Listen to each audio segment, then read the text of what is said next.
everybody. Hi, friends. Well, from beautiful, if ever chillier, Salt Lake City, Utah, It's Thank God I'm Atheist. the podcast. I'm Frank Feldman. And I'm Dan Beecher. And coming up on the show today, Dan, the fallout around Tim Ballard, founder of Our. That's O-U-R. Or The absurdly named Operation Underground Railroad, which, God damn it. What a, literally, you just don't compare yourself to another thing. Yeah. Come up with your own whole thing. Yeah. The Underground Railroad was not about you. Correct. And that's only the first part of that's the least of many problems that we're going to go into with this Mormon nut job. Yeah. Who many had been talking about would be the presumptive nominee to take the spot of Senator Mitt Romney when he retires. Yeah. Alarming. Yeah. So I guess some good things then. And it's fun. It's been fun watching. So goodness gracious, the Schadenfreude people. set your Schadenfreude meter to full, and we will dive into that at the end of the show. Indeed. But first, we have some news of the week, stuff that's happened in the world, Dan. Oh yeah, it's out there, including a Halloween display in New Orleans that has neighbors and people on the internet very upset. Oh no. Very, very, very upset. Is it because it's too early for a Halloween display? Because I think that I would be upset. Yeah. Well, that's maybe part of it. Let's see. Vic Miorana's, I think I got that right, display this year. He does this every year. He likes to push the buttons of his neighbors. He likes to scare people. He likes to really get elaborate Halloween decorations up in his yard. He's this one of those big old Halloweenies. Big old time, yeah. And he just decks out his yard like mad. This year, though, people do feel like he may have crossed the line by depicting Satan holding the bloody severed head of a crucified Jesus, surrounded by gory crucified figurines dressed as nuns and priests. Wow. The internet, a neighbor took a picture and posted online, and the internet went insane. Yeah, you may have misread the room, buddy. I looked at pictures, Dan. It's wild. It is a wild display. I have to Google this. He went all out, and it's truly a little shocking, I'm going to say. Like decapitation, you're really going for it. He says that he knows that the theme might not be for everybody, he says. But the targeted harassment he's received has been more than he expected. He expected people to be taking photos and sharing them. But people have been calling his place of work and harassing him, his employer. They're complaining, obviously, in the media and online. The threats also extended to his girlfriend. They targeted her as well, as trying to get her fired from her job, where they gave her an ultimatum. His employer is just like, it's your right. You do it. You go for it, which I think is awesome. Go employer. But he and his girlfriend have chosen to separate for the time being so that she can keep her job. What? The police, the police and court and city code enforcement have been called on him multiple times. The police have let him know that they have no intention of hindering his right to free speech, as long as everything is in legal order. And code enforcement has also examined his property and determined that the display is compliant, but he did have to take down the flamethrowers. So that they did ask him to comply with the no burn order in the area. Oh my God. People have been passing by the house and leaving rosaries. And generally are very disturbed by. I finally tracked down an image of this thing, and yeah, that's a lot. It's a lot. I feel like maybe it's a little too disrespectful. Maybe you've gone just a little far. No, disrespecting somebody else's religious, like beloved religious stuff. I mean, Satan's great. Do Satan. Just maybe leave Jesus out of it. I don't know. Like that's just the icing on the cake, right? Like this thing is a masterpiece. If you ask me, it's a 2-story tall vignette. It is impressive. Did you find any pictures where the flamethrowers were on? No. Oh wait. That was that was truly special. Yeah. Wow. All right. Well. Subtlety is not his strong suit. And I love him for it. Vic, you keep doing this, man. This you, baby? Is awesome. You will be probably destroyed. You will be lynched. That will bring back lynching for you. I just can't wait to see what he does with the baby Jesus for Christmas. Like he better have a really good, like, just straight down the barrel nativity scene. If he wants to make up for it. Get back in his neighbor's good graces. That'd be kind of amazing, actually. If, like, everybody's like, he's an anti-Christian asshole, blah, blah, blah. And then for Christmas, he does this beautiful, very holy. Super tasteful. Nativity scene. Just classy, too, right? Like gorgeous. Just gorgeous. He hires actors. He's got real animals, live animals. There's a manger flown in from Israel. There's a beautiful recording with somebody with just dulcet, sonorous tone reading from Luke, right? He's hired the actual Mormon Tabernacle Choir. All right, Vic, there's your idea. Run with it. Start a GoFundMe. I'm going to take us to Liberty University. Now, those of you who have been listening to us for a while know that Jerry Falwell Jr. A couple years ago got in some very hot water, ended up losing his job as president of Liberty University, the university that his dad founded. You got to try real hard to do that. Yeah, well, or just not try hard at all, and then that leads you in the other direction. Yeah. So yes, he, after a series of scandals involving him and his wife and the pool boy and all literally, and various other indiscretions. He got shit canned from the whole thing. And he is now involved in multiple lawsuits with Liberty University. One for them not paying his $8 million parachute, golden parachute. Really? Wow. Because he says that he has to be fired for cause and wasn't. I'm like, you weren't fired for cause? Are you sure? Because feels like you were. Anyway, the other lawsuit that he is involved in is that he is trying to not let Liberty University. It's petty shit, by the way. And I love when people decide to play out their petty squabbles in the courts, because then we get to see all of it. It is the dumbest thing to do, but it's the best for us. So he doesn't want them to use his dad's image or likeness or name to promote their school anymore. Oh, because they're super meanie heads and they don't deserve it.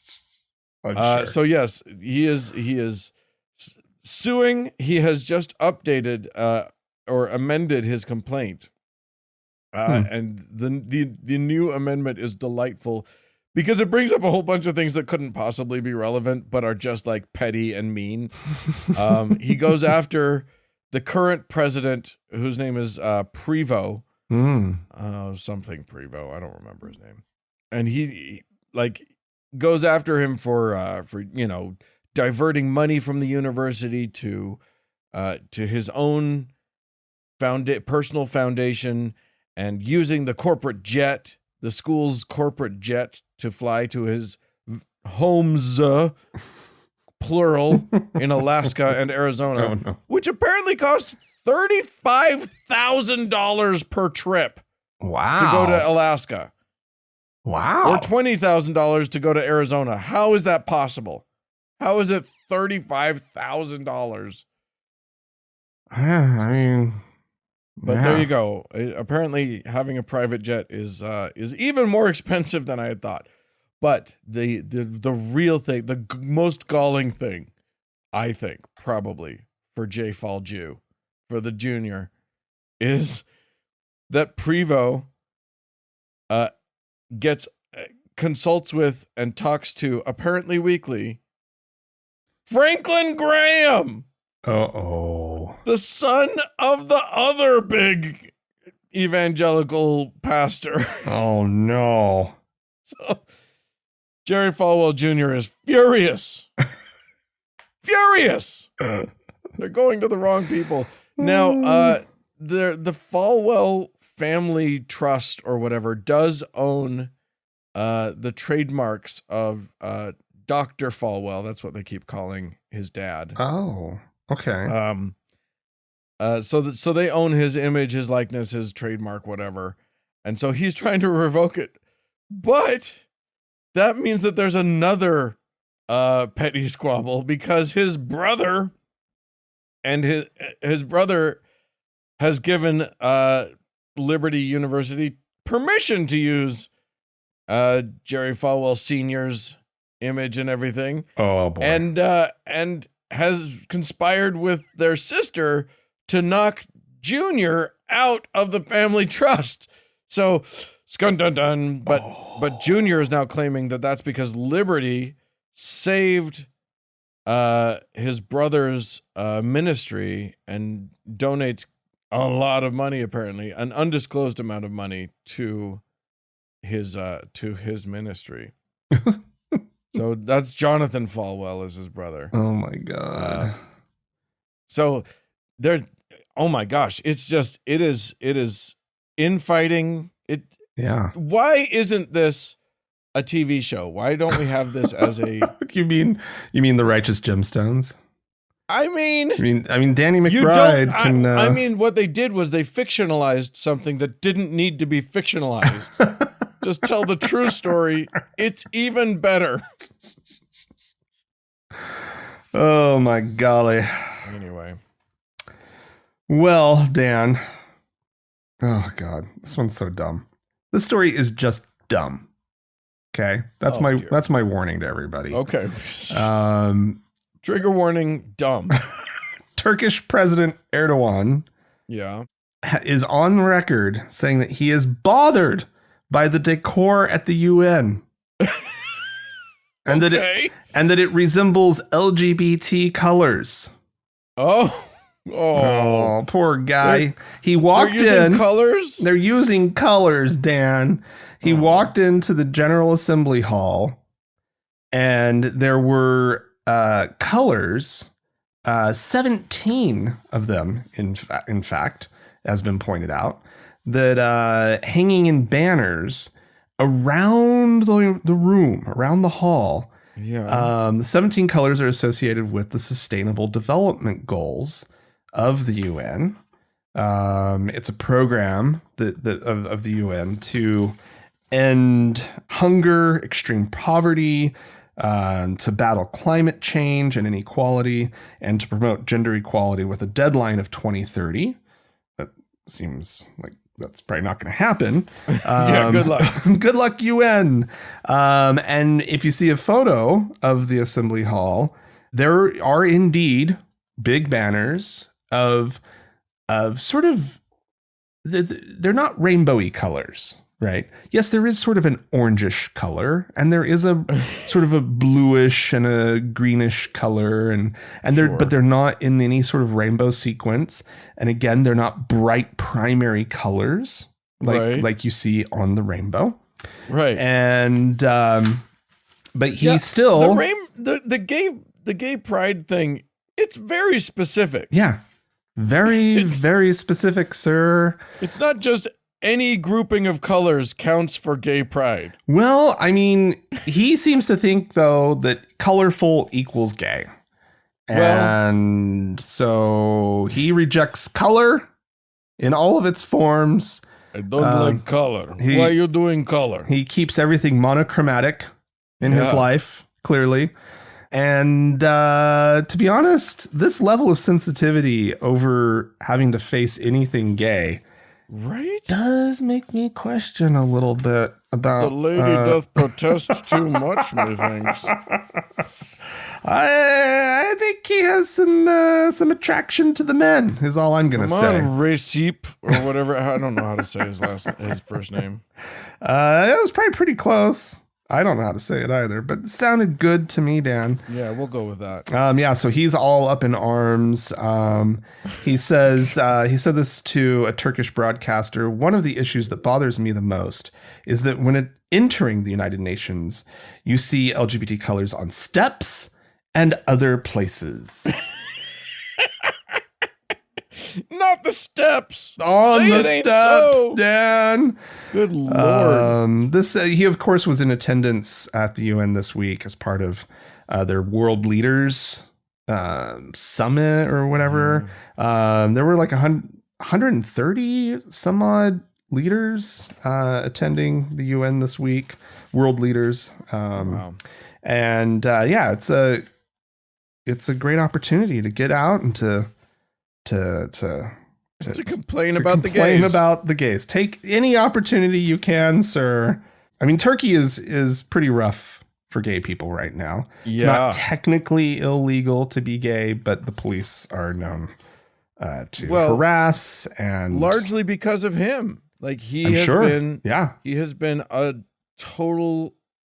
nightmare yeah, he's awful. for gay people in his country. He's really awful, and I think he's silly. yeah. What a silly man to complain about something like that. Oh my gosh. Like- I kind of love it. I want the gay community to co-opt all the colors. Every if there is a remaining color. it is ours now. Say the gays. I mean, Oh, have you're you wearing- seen the pride flag recently, Dan? That thing Well, is that's true. They're They're getting just there. adding color. I understand maybe a little bit his confusion because even now brown is I love it. Go for it. is a gay color. I am on board. We really need to cool it. Probably. Absolutely. I not. mean, I'm all about adding like recognition onto the flag. I'm not saying that I'm not, but like, there's just no more room, really. It's just- well, Like, at this some point, you're right. At some point, it becomes a design problem. All of the muted tones that he was complaining about, clearly in the next few years are going to get added to. So Yeah. at this point, Gays own color now. That is a rule. woo! If you like anything, any color, you're gay. That's the says new rule. Erdogan. So So says says Recep Erdogan. Yeah. All right. Well, speaking of dirt bags, and lawsuits, I'm in a lawsuit mode right you now. love the apparently. lawsuits, Dan. Today is about lawsuits for me. I think we reported on this, but there's a guy named Johnny Hunt. Mhm. He used to be a megachurch pastor. He was a big wig at the Southern Baptist Convention for a while. Mhm. And so, just sort of high up in the in the SBC. He was on the North American Mission Board for the SBC, among other things.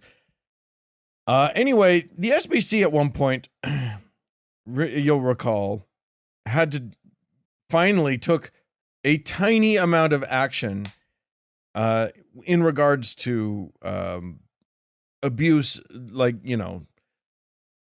sexual or any kind of abuse by their clergy.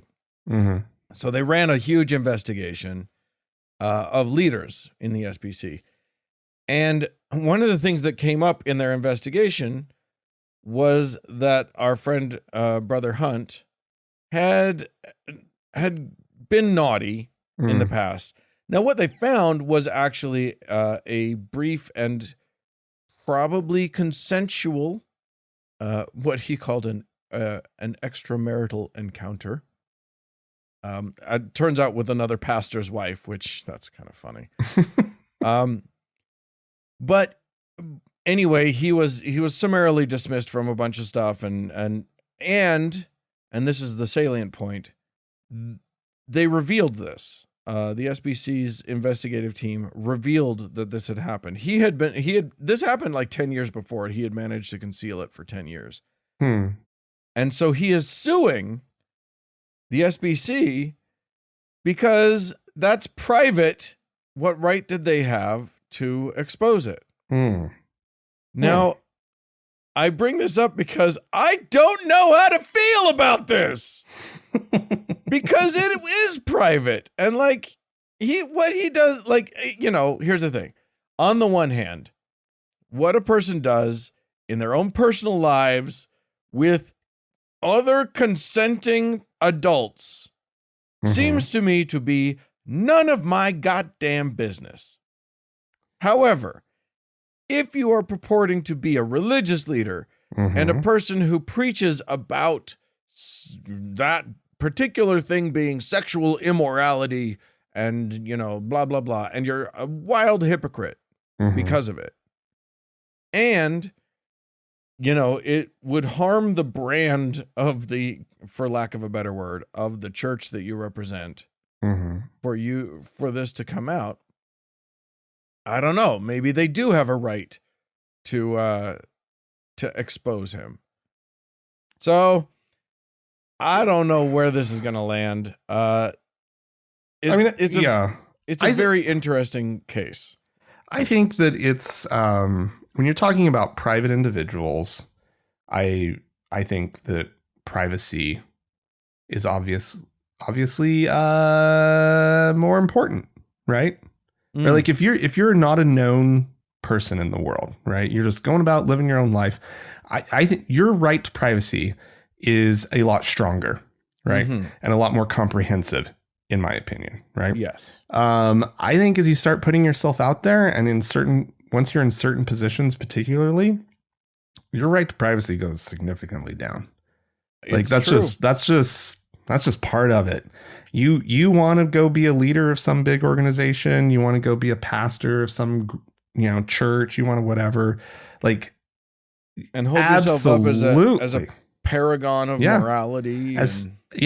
Absolutely. As soon as you start preaching on this stuff one way, right? Yeah. And your own personal life, you're doing other things. That's it. I don't think you deserve anything. Yeah, I agree with by that. way of protection of privacy for that specific thing, right?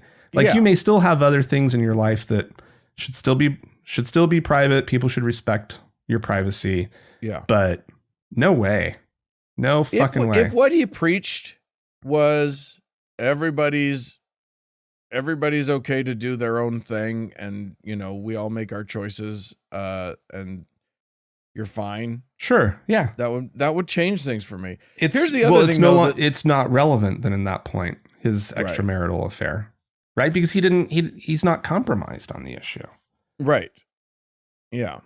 I don't know. It is a tricky conversation. And the other thing to me is, yes, he signed paperwork, I'm sure, that said, I will not do anything that sort of compromises the SBC or whatever.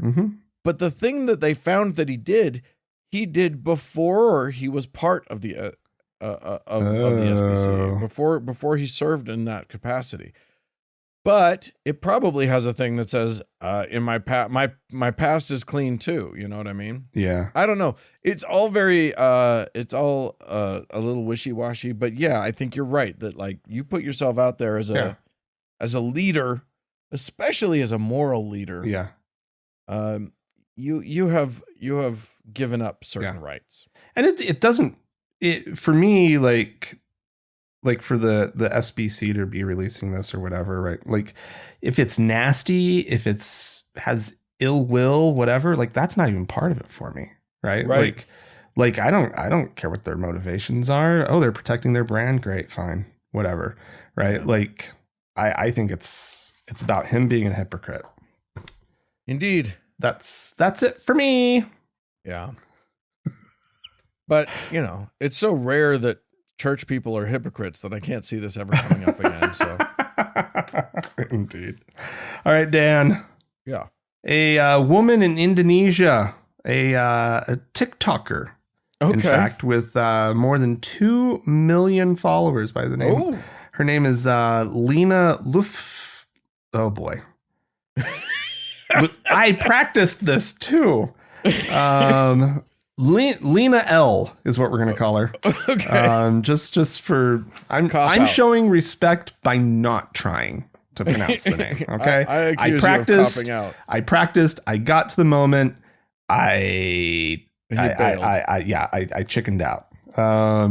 So Lena L, known as Lena Mukherjee on social media, has been found guilty of inciting hate on TikTok. Did she say something utterly innocuous? No, she ate a pork crackling.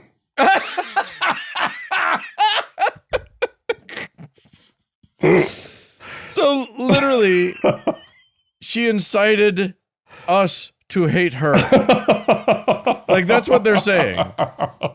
No, They're saying we Muslims have been incited to hate her by her doing so. She's been sentenced to 2 years in prison Jesus. and fined 250 million Indonesia rupiah. That's a lot of money, Dan. 250 million. I mean, it sounds like a lot. I don't know if it's a lot. That's but, about $25,000. well, that's not small. It's a fair amount of money, especially I'm sure in Indonesia. Who knows? Let's see. Somebody knows. Yeah, I'm sure somebody does know. The Indonesian court found her guilty of spreading information intended to cite hate.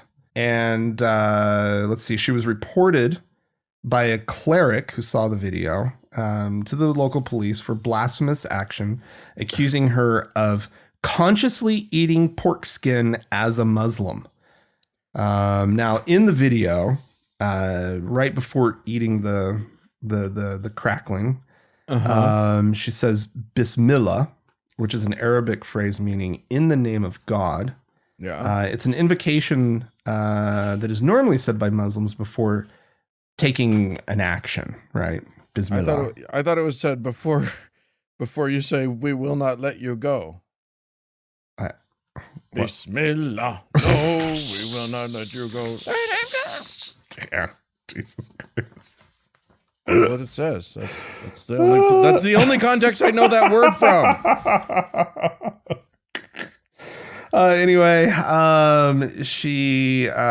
so she's in the video. She said that she was curious about eating pork, and that's it. All she did was eat a crackling. Damn. Did she like First it? of all, she didn't even pick like the best kind of pork. No, Lady, but she didn't know. How could she know? Get some bacon. Go out. Get some bacon, or I mean, what good did she little have pork access loin, to? a nice, delicious pork loin. Yeah, you're probably right. Cracklings were probably about it. She could probably order that on Amazon and it would come. And during the court hearing last month, she made an apology to all Indonesian people for causing a commotion. Good Lord. That's what Friends, gets you 2 years in prison. This is why theocracy is always wrong. Yeah, totally. Because if you can't eat a snack without going to jail or having to pay millions of rupees or whatever, rupiah or something, yeah, and I mean, at least make sure that it's a good seasoned crackling of some kind, like right. Yeah. So it probably wasn't. She doesn't even know. She doesn't even know that she didn't get the good stuff. Yeah. Probably. Yeah. Too bad. All right. Good gracious. Well, I'm going to take us to a tale of two different high school events with two different outcomes. First, we'll start in Louisiana, in the Baton Rouge area, where a whole lot of high school seniors were bused on a field trip to a college and career fair. Okay. Now that sounds great. It doesn't sound great. Like, I wouldn't want the reason that you want to attend this as a high school senior, for most people, I would imagine, maybe not the most studious among them, but for most people, it's just like, oh, I get to not go to class and there's free food. Fantastic. I'm on board. Let's jump on the bus. What they apparently were not told is that this college and career fair was not only happening in a church, Oh, God. but was indeed entirely Christian propaganda. Oh, God. Not cool. The bait was entirely switched. And so literally, like, the first thing they do, they get in, there was a bunch of apparently dumb opening acts or whatever. And then they asked the boys to stand up and leave the room. Okay. Which is, like, as red flaggy as you can kind of get, especially considering that these days, not everyone fits neatly into a category of boy or girl. Right. And there were several, apparently, students who did not appreciate being asked to sort themselves in that way. I was reading a post from one gender fluid person who doesn't identify as a boy or girl, but reads pretty feminine apparently, and so didn't want to face the obvious harassment that would be coming to them, if they left with the boys. So they stayed in the church, and apparently the girls were treated to a lovely whole program about guiding these young women to being young queens, which was all about Christian nonsense. And while the boys stood outside in hot weather, just doing nothing, waiting, and then they swapped them out, girls out, boys in, and the boys were treated to no lectures, just apparently big competitions involving things like push-ups where the winner got money. I don't know what that's meant to teach. I don't know who's learning what at this point. Or what about careers? Yeah, exactly. What about college? Yeah. Is there anything to do with that? Oh my God. And just crazy. Then they withheld everyone's meal ticket until they registered to vote, which is weird. I like the idea of registering kids to vote, but only consensually, and definitely not in the context of a sort of fake sectarian, but actually like churchy thing. The whole thing is just crazy. So anyway, there's been outrage. The school board apparently just didn't care. They said that that it was not a big deal, and this is just a thing that happens. Don't worry, it's fine. Kids get bussed off to churches all the time. Yeah, that's normal. It's just a fun event for the kids. You guys, stop making a big deal out of it. It's Louisiana. So anyway, there was that. But in Minnesota, a different outcome. Okay. In Minnesota, a sophomore at Chaska High School, a kid named Eli Frost, realized that his high school and their school board had been holding traditionally their graduations every year at Grace Church. Oh. And he realized that Grace Church wasn't great. on like LGBTQ plus issues. Mm. They have a long history apparently of making derogatory statements, said Eli. So he did something about it. He started a change.org petition, got a whole lot of people to sign up, and the school board did the right thing and said, okay, we won't do it there anymore. All right. So hooray for that. I mean, obviously there was pushback and all that other stuff, but in the end, the outcome is that that good things happened instead of the bullshit, which that's almost never the outcome in this country anymore. So I was just very happy about that. So I thought I'd leave you all with that. If you would like to tell us about your outcomes, good or bad, you can always write into us, podcast@thankgodimatheist.com. Or call and tell us all about it.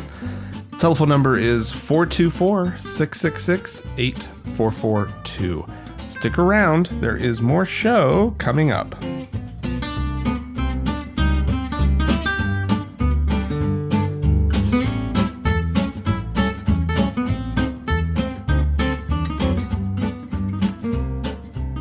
Well, Frank, Yeah.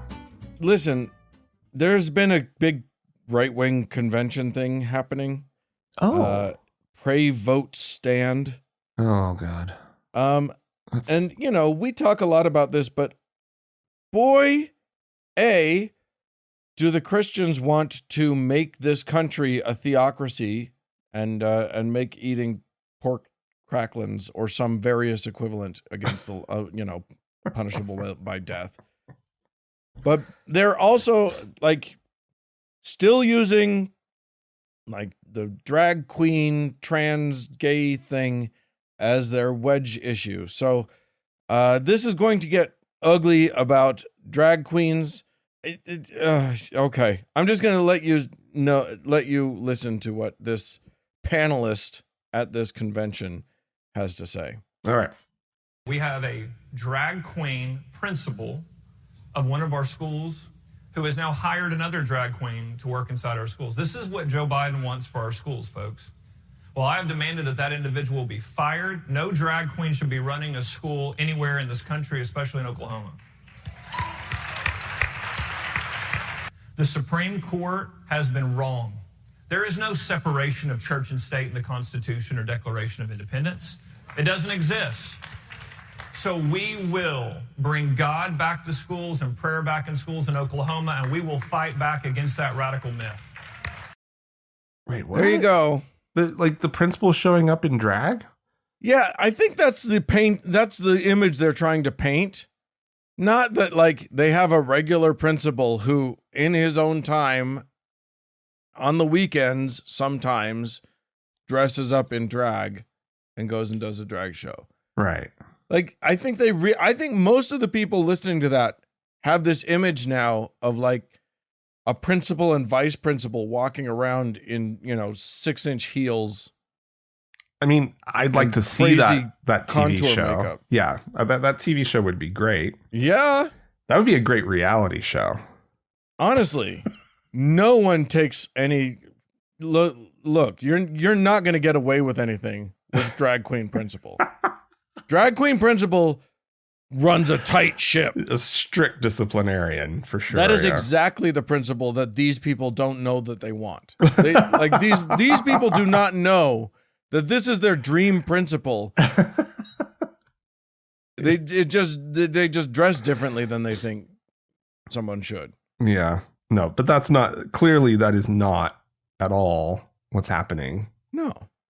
I mean, honestly, they are literally, none of these people know what a drag, this guy may well know what drag is, that it's harmless, that it's not, but they're just trying to whip it up so that any drag is evil drag and all drag is being shown to kids as a way to groom them to be for pedophiles and blah, blah, blah. Like this is the rhetoric that they're using. Yeah. And I also I love this thing that they're, for those of you who don't know, when he talked about there's no separation of church and state in the Constitution, or the Declaration of Independence. Why would it matter if it's in the Declaration of Independence? That's not actually a thing. Anyway, there is absolutely separation of church and state in the Constitution. However, what they're doing is, and he didn't say it right, but the words separation of church and state don't appear in the Constitution. Right. It's worded differently than that. Mind you, those words were coined, that phrase was coined by one of the writers of the Constitution. So that might be an important notion. Right. When he was saying, yes, there is a wall of separation between church and state. But it is alarming to me that they're so hungry for their theocracy. It's just terrifying. It's truly, truly, truly terrifying. They just don't understand. Like, it's so funny because you can tell them all sorts of scary tales about what happens in the rest of the world when theocracies run things. If you told them the story of a TikToker being arrested and, convicted of a crime for eating pork, they would find that horrendous. They would be outraged by that. Right. How dare they? That's what you're aiming at. That's what you're trying for right now. That's a consequence of but if we do it, it's okay. It's only not okay if they do it. Right. All right. Well, we had some folks write into us and call into us. We'll get right to it. As you'll recall, or maybe you won't recall because this was with you or was it Andrea? Anyway, there was a story about BJU, that's Bob Jones University. Last week. Yeah, last week. That's right. Where we talked about the fact that they're not allowed to listen to rock music. But we thought that there might be some subcategories that would slip between the cracks. Well, a friend of the show, listener RJ, wrote in and said, as your resident self-appointed TGIA metalhead, I can tell you that metal and rock do absolutely not even close get in the same ballpark. If anything, metal is a close cousin of classical music. Okay, that's a bit of a stretch, RJ. RJ says, see bands like Nightwish, Epica, etc. I have heard other people say that before, though, Dan. Okay. I know nothing about it, so you know those I'm not moments taking a stand. Where Mozart would be like, diddle, diddle, diddle, and then be like, jugga, jugga, you know, those beautiful, like that aria where in the Magic Flute where the woman is that what RJ's saying? No, not at all. That said, says RJ, I'm happy to hear that BJU students can listen to such gems as Cradle of Filth's Nymphetamine, a song about amphetamines and nymphomania, and Venom's In League with Satan. Oh, yeah. Nice. RJ also offers to the community to make a playlist of metal for them. Oh yeah, okay. Very sweet. We have a voicemail, do we not? We do indeed, from a longtime listener, River, who has something to say about trigger warnings on the show. Okay. Hello, Dan and Frank and Dan. River from Texas. I just wanted to chime in and give y'all some props and thanks. And it feels like something I shouldn't have to be like, you did it, hooray! But you're the only one that did it. Out of 3 shows I've listened to in the last week that have covered the topic of that pastor talking about demonic possession and autism, you are the only ones that led that with any kind of content warning. And as an autistic person, I was extremely upset the first time I heard it. And then I just kind of zoned out and was just passively listening the second time. And then they played the clip. And I was not okay. And so this time when you started talking about it, I was like, oh, time to skip ahead a minute. And it worked out great. So thank you for doing that. Please tell your friends. Well, thanks, River. Yeah. You know, we try. We're not going to get it every time. Unfortunately, it's hard to remind ourselves what everyone might be sensitive to. Yeah.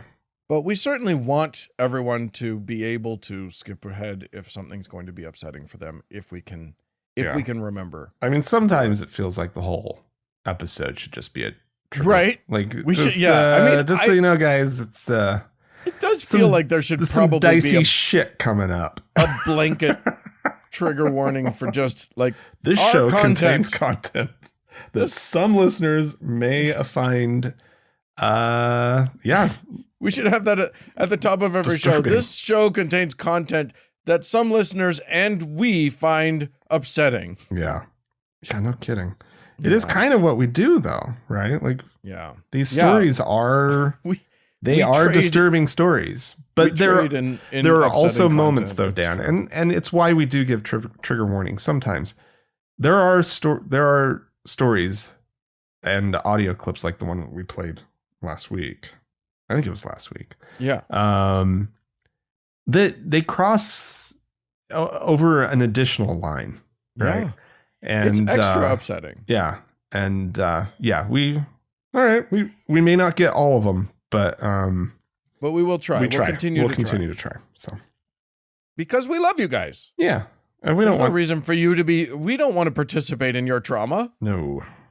We opt out of that.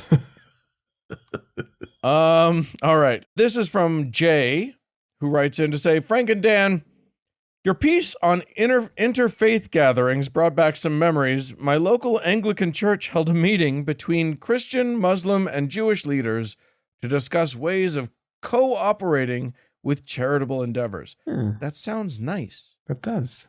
It sounds good. Sounds ecumenical. Which seemed, yeah, right. Which seemed very proactive and encouraging thing. However, there was no discussion of involving or even inviting a secular group. Well, Oh, boy. obviously not. Secular people don't do charity or good things. Yeah. They go on. It was all going swimmingly. The Christian, Jewish, and Muslim speakers all agreeing that God was the main man and we can all get along. And then the assistant pastor got up and we got a full Jesus is Lord sermon, which the Bleh. poor rabbi and imam were forced to uncomfortably sit through, Oh. effectively spiking the whole meeting. In a later Q&A, I asked whether they would agree that a secular government in the UK would be the best way to ensure fairness and equality for all the religions seated at the table and the other minority religions not represented. The vicar, imam, and rabbi all disagreed. All the leaders would rather a religious state over a secular one, and they would all, quote, hope for the best with whatever religion became the top dog rather than support a secular Boy, one. that's brutal. Just Yikes. hope for the best. Right? Meaning, Because meaning, meaning hope that theirs is the one that Uh-huh. wins out. Yep. Oh, Because those that's their fantasy for theocracy, right? Because Yeah. it's they're in charge. yeah. They never imagine if it went wrong Yeah. in any way. That's why revolutions are so dicey. You get all these people all piling in with their own agendas, and they all get together and they all agree, probably rightly so, that the current system sucks. Yeah. Right. And then one of those factions is the ones that ends up in power. And you better hope it's the good one. Yeah. I mean, I'm all for revolution, right? Yeah. But I'm just saying it's a dicey thing, right? Well, the problem is you you leave never a know. vacuum. Exactly. Yeah. And then the thing that fills that vacuum is usually Yeah. the thing that's willing to unscrupulously claw its way in. Yeah. It's worked well sometimes.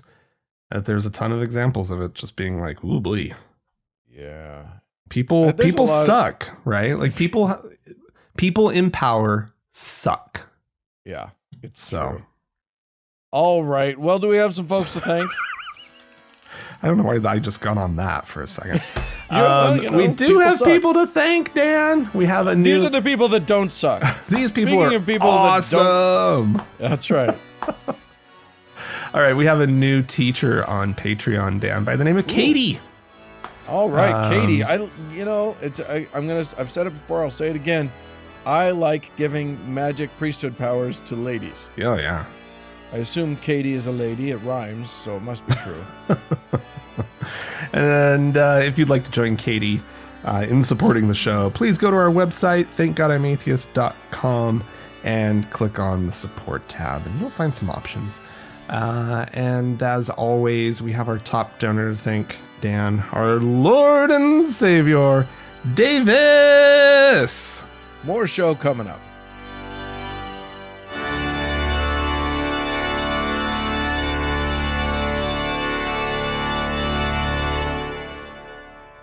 Well, Frank, there have been seismic events Oh, good here Lord. in Utah, Good Lord.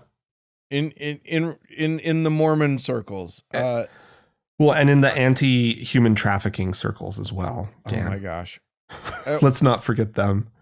It's Very so important, funny. very important So- work that they're doing. Okay, so let us introduce you, if you don't know, to Tim Ballard, who like we mentioned at the top of the show, one of the founder and sort of was the chief bravado engineer of a group called Operation Underground Railroad, which purported to be an organization dedicated to helping children who had been trafficked, Right. which is undeniably a beautiful thing to try to do. Yes. Yes. That is a good thing, A noble I- cause. and so it's hard to say. It's heartbreaking actually to say that this organization was fucking bullshit. Yeah. They operated outside of the law. They crossed international boundaries. They broke international laws. And then when they actually when they went on the very few occasions where they actually found children that were in need, they did nothing to dismantle the actual systems that were in place that were trafficking these kids. Mhm. They just did commando style, go in, like a movie, everybody on the ground. They save 5 kids, Mhm. but all of the bad guys get away and then continue to do their horrible work. And then there's no follow through either with the kids. They just sort of get them out of that building and then, I don't know, give them to local authorities or whatever. Anyway, it's literally the worst way to handle the problem. Right. And almost every other organization that works on the problem of exploitation of children hates this organization Mm-hmm. because they actually make matters worse. Right. So that's the groundwork. That's the baseline thing. But this guy's a Mormon. He's based here in Utah, and all the Mormons, especially the hardcore right wingers, love this guy. Right. They love him. He's a hero, and he's and he's also written some really dumb books apparently. I'm sure. that apparently, did you know this? His books, there's a claim in his books that George Washington and Abraham Lincoln were visited by Moroni, Mormon angels, Good Lord. and that's what inspired them to do the good things that they did, whatever. Just stop. Anyway, Stop. so he's a real peach of a guy, and also new allegations are dropping left and right. Apparently, in his covert ops to other countries to infiltrate child sex trafficking rings or whatever, he would convince women to come with him Oh, and no. pose as his wife, Okay. and when while they were posing, he would convince them that the traffickers aren't going to believe this charade if we don't, in the privacy of our own hotel room, sleep in the same bed and shower together. Okay, so that's the shitbag that we're dealing with. But again, he's a hero. He also they took credit for saving people that, like, there was one girl that they took credit for saving. She saved herself. She got out on her own and then didn't even like hook up with their organization till like a year or two after the fact. And then they took credit for saving her. God, these people. A whole bunch of bad stuff. Anyway, Vice ran a whole story about him. Right. And reached out to the Mormon Church for comment. Yeah. And that didn't go well. Not for him. Not for him. The Mormon Church wants people like this. Like it takes a lot to convince the Mormon Church that a hero among Mormons, that they should distance themselves from him.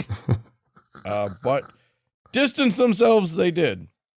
I guess one of the things that's funny to me about this whole thing, I don't know if you saw this. I don't know how much you're on Twitter. Not at all. You mean X? No, I don't.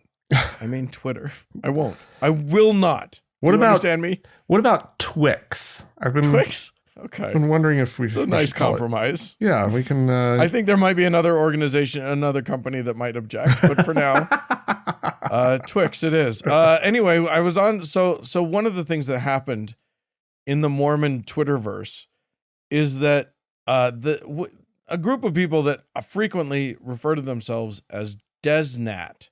Oh yeah, which are the Deseret. That's a Mormon word. It doesn't mean anything. Don't worry. It's a made up word. But it's their name for Utah. Yeah.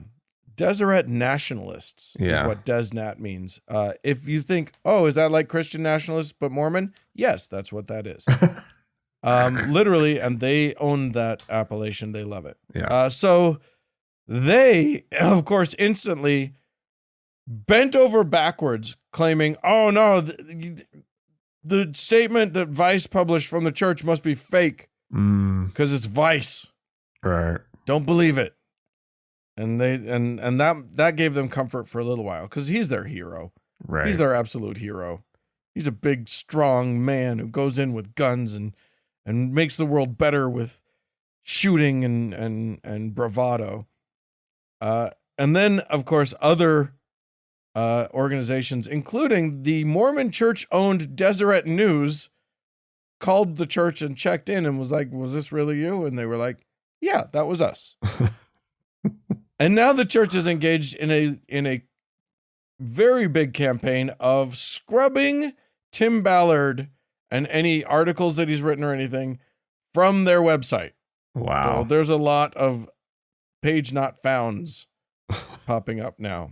Seriously? All over their website. Yeah. Oh god, that's funny. So what do you do? What do you do as a Mormon when one of your heroes falls? I just think it's interesting because what many of them are doing is doubling, tripling, quadrupling down on the hero worship. Yeah. Rather than just acknowledge the reality that this dude's a dirtbag. Yeah. Yeah, it's remarkable because it's like I actually saw an article that was like how many it was basically like how many Mormons leave the church over this. Right? Like asking the question of like is this like a schism moment where people follow this douchebag instead of the church? Yeah. And I mean that's what you're talking about here, and it's like holy shit, this guy's that popular? And the right wing of the church is that dissatisfied with the broader church that that this is actually a question that people would be asking of like, well, are they going to stick around, or is this actually the straw that breaks the camel's back? Well, they've had we've seen this coming. It's these tensions have been stretched to their limit. Yeah. By support of Trump, by masks in church and the church encouraging vaccination. Yeah. And, all of these things where you know, the second the church does something reasonable, Mm-hmm. the unreasonable faction of the church becomes more and more like tense about it, and they want to follow their identity politics Mm-hmm. more than they want to follow the dogma that they've been exposed to. Mm. Yeah. It's a little weird. We didn't even mention the movie. That Yeah. stupid movie that came out that was a fictionalized, heavily fictionalized, but it's supposed to be about Tim Ballard, Right. starring fellow QAnon nut job Jim Caviezel. Mm. Oh, that's the other thing. Ballard is a QAnon dude. Oh, we didn't even mention the psychic. Holy shit. That's another thing. He was regularly visiting a psychic who claimed to be in touch with Mormon lore person Nephi, long dead Nephi, Oh, wow. Yeah. who was giving him clues about where they could find trafficked children. Oh my God. The story is incredibly. There's so much to the story, Dan. Like Yeah. while I was like reading stuff this morning about it, I was like, where do we start? Right? Like, where the hell do you start with this guy? This shit is insane. Yeah. Ranging from the movie to the psychic to, there was another detail that I was just like, what the fuck? This is and somehow like I've been aware of Our for a little while now, Mhm. right? And loosely sort of because I knew that there was this guy out there doing these like on camera rescues and stuff. Yeah. But like reading about them lately and just how like disconnected from reality or like their lack of trust of like following the lead of experts in the field, right? Or like seeking out people who work on this issue, but instead just charging in with, essentially guns a-blazing. Yeah. Like it's really disturbing stuff, right? And then the fact that this guy legitimately was like the number one name being tossed around for U.S. senator representing Utah. Yeah. Right. Like that was Yeah. a legitimate thing. Like people were like, oh yeah, he's going to be the next senator. Yeah. Now that Mitt Romney's retiring, Yeah. God damn it. Yeah. Yeah, his name was coming up as like a legit thing. Hopefully, all of these stories coming out will be enough to sink that possibility, and we'll have I think it's strongly cast a shadow over him as a potential candidate. There's also the thing, like you talked about the church denouncing him. I think that part, like why they had to distance him, like he was like buddy with like higher ups in the church. Ballard being one of them, right? Yeah, no relation. Yeah. But there's a guy named Russell Ballard, Uh-huh. not to be confused with the president of the church, Russell Nelson. Right. But yes, he's a very high up. He's president of the Quorum of the 12 Apostles. Right. And so which is a big deal. Yeah. And so like this, they were in touch, and he starts using Russell Ballard's name. Yeah. And tossing it around and making it sound like the church was all on board with him. Yep. And that's why the church was like, oh no. Yeah. Like, and a public denunciation of him. They don't pretty do rough. that. They don't do that. They don't. It takes a lot. It takes a lot. Yeah, you have to have crossed some serious lines for them. And they in their statement, they did mention a nebulous idea of moral failings of some sort. They didn't talk about what ones specifically, so we don't know. There may be other moral failings that we don't even know about that they know of. Oh, I mean, I don't know. I just from what I know of the whole story at this point, all the morals maybe Yeah. Yeah. I don't think it's I don't Yeah, think it stretches the imagination too It much feels fair. to It feels say fair to this say guy that has no morals. That lacks he is the concept of morality Yeah. entirely. yeah, he's He's a mess. Yeah. Oh, God, it's just so frustrating. It's so frustrating. Because what he represents, and maybe this is the most important thing, is what he represents is the right wing wet dream of how the world is supposed to work. Mm, It's black and white. It's good guys versus bad guys. right. And the good guys can solve problems by sort of kicking down doors and wielding weapons Mm-hmm. and guns. And that's how we solve real problems like the evil dudes Mm, who have child sex trafficking, blah, blah, blah. And what that does, that black and white thinking, it makes it, it makes the world much more exciting. The world is very much like a movie at that point, right.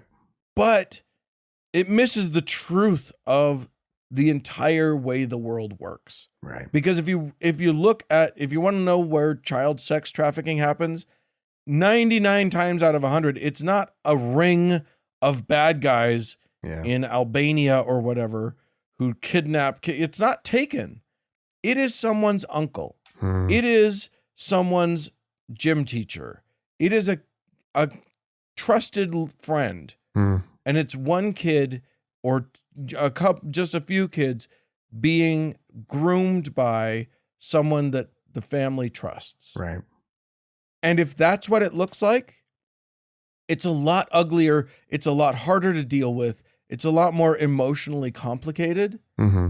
than just group of bad guys that I will point guns at. Bah! I mean, there are groups of bad guys. There are groups of bad Yeah. guys, absolutely. But again, Ballard's way of dealing with it, kicking in doors with, automatic weapons, doesn't solve the problem. It may at best solve the problem for that small group of kids. Maybe. Right. But it doesn't dismantle the organization. It doesn't bring anyone to justice. It's fast. But they also broke international laws Yeah. and, create international scenes. And he's a criminal. Yeah. It's all very frustrating. Anyway, I'm glad that everybody hates him now. Not everyone. Though it's fascinating to see the ones who don't. It's Yeah. fascinating to watch as people double, triple, quadruple down on loving him. I need them to be really all in on him, right? Like I obviously severely dislike him in this whole thing, but like, Yeah. just for like the sake of like just busting shit up here in Utah and with the Mormon Church and like making things complicated and interesting, Causing maybe. rifts. Yeah, a little interesting for a while. Might be fun to Sure. watch. I'm all for his the people who find him to be a hero to just keep finding him a hero for a while. Although Like, I think it's just going to be beautiful to watch. The problem is that his fans are ugly. So if anyone challenged him or said anything about, like, even if you were gentle and just said, hey, his approach is not good, it's not healthy, suddenly they will label you with like, hashtag pedophile apologist or hashtag pedophile lover or whatever. They get ugly quick. So beware of these people, but observe them. Sure. It's a fascinating breed. Anyway, I'm sure that many of you have things to say about this. Please feel free to join the conversation. Write into us at podcast@thankgodimatheist.com. Or call and leave us a voicemail message. The telephone number is 424-666-8442. Yeah, go to the Facebook page, facebook.com/TGIAtheist, and click the like button. And if you'd like to join one of our members-only lounges, please go to our website, thankgodimatheist.com/members-only. Yeah, thanks so much to the Red Rock Hot Club for the use of their music. And thanks to Gordon Johnston for the use of his music. And thanks to all y'all for tuning in. We sure do appreciate you. Thanks so much. Bye-bye.